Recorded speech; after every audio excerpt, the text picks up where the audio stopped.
What's up guys, and welcome back to Thrash Chassis Garage. If you didn't stick around to the end of the last video, then you don't know. We are putting the motor from the Q45 in the S13.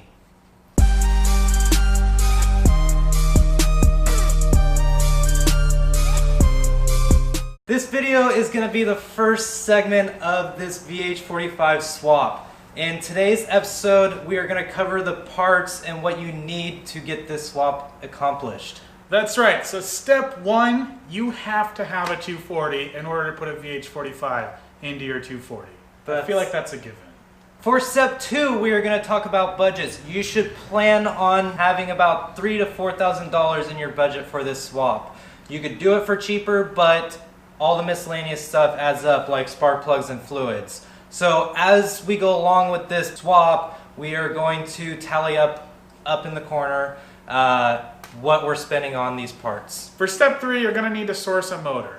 Now, we ended up picking up a car. We spent $750 on it, drove it home, and Michael got it smogged 2 days later. You can definitely source all of the parts that you're going to need from your local junkyard, but you're probably going to spend about $600 once you consider the motor itself, the alternator, all the accessories, the wiring harness, the ECU, all of that. As far as motors go, you are looking for one between 1990 to 1995. If you go with 1996, it switches over to OBD2 and you lose variable valve timing, which results in a 30 horsepower loss at the crank. For 1990 to 93, it still has variable valve timing, but it does come with plastic timing guides. You can upgrade them to metal ones that come standard in the 94 and 95, which are your golden years to get.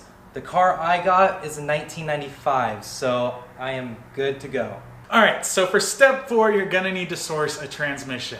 Most of you guys aren't going to be throwing an automatic V8 into your 240. Unless you want to smog it.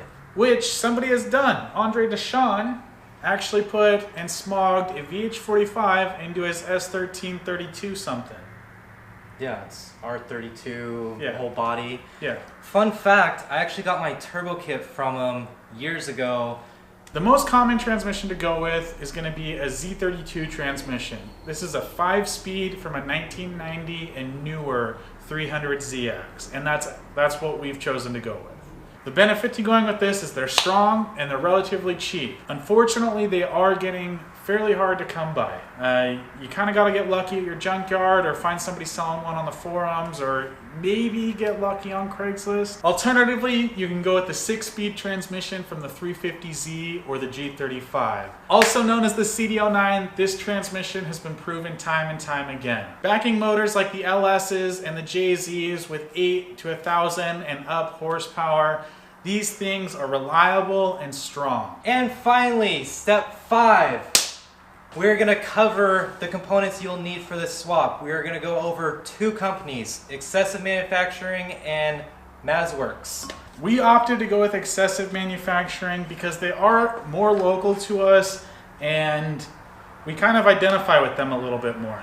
They do kind of crazy swaps and they kind of originated this. Also, Excessive is a little cheaper and you can buy the parts individually. Unlike Mazworks, where you have to buy everything at once, which is around $2 grand. Altogether with Excessive, we spent about $1,100. We did have to source the headers from Mazworks because they are the only company that we were able to get a hold of that sells them made. If you're able to make your own headers, Excessive sells the flanges to make that happen, but they do not sell a header set. For the transmission adapter, Excessive has a plate and a flywheel spacer. Mazworks does an adapter plate that they machine the bell housing for you. You have to send in the bell housing, which is more time. I went this way mainly because it was cheaper and I didn't want to send out my bell housing and have it take longer to do the swap. Excessive does not offer an adapter plate from the CDO9 to the Vh45. You'd have to source that through another company like Collins or Performance VH, I think. If you can get a hold of them. Yeah, we tried numerous times for numerous parts and we're still waiting. Yeah, still haven't gotten a response from them. Yeah.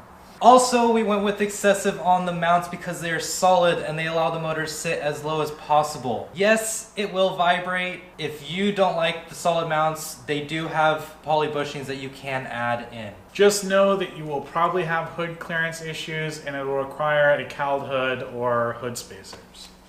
Another thing Excessive offers is a shifter relocation bracket. This allows the shifter on a Z32 transmission to fit into the stock S13 hole without any other modification. They also offer an alternator relocation bracket because on the stock VH in an S13 it requires you to cut and kind of notch and channel the frame rail. One last thing, they offer a power steering pulley kit because the stock pulley on the VH45 power steering will hit the tension rod brackets and it just won't work. Oh, we didn't talk about the driveline. Oh, yeah, it comes with the driveline. We are super excited to get these into the car, give you guys some feedback on how they fit, and to get some information out there as far as the VH into an S13. There really isn't a lot out there, especially not on YouTube. You search S13 VH, you're gonna get some ride-alongs and some hack jobs, and we're gonna show you the right way to do it and show you all the details along the way. So make sure you subscribe to the channel and tune back in for the next episode.